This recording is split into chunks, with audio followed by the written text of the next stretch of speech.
আমি এমন এক সমাজে বসবাস করি, তারা মনে করে পর্দা হচ্ছে মহিলার কাজ। তারা ভুলে গিয়েছে কোরআনুল কারীমের সবার আগে পুরুষের পর্দার কথা এসেছে।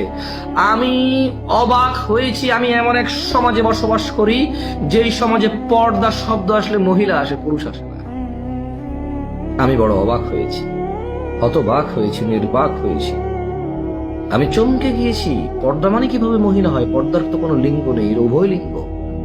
আমি অবাক হয়েছি, পর্দা আসলে বোরখা আসে, পর্দা আসলে হিজাব আসে, পর্দা আসলে পায়জামা পাঞ্জাবি আসে না, পর্দা আসলে দাড়ি আসে না। আমি অবাক হয়েছি, পর্দা আসলে শুধু কাপড় কাপড় মানুষের চোখে বাসে, চক্ষুকে অবনত করার বিষয় মানুষের চোখে আসে না।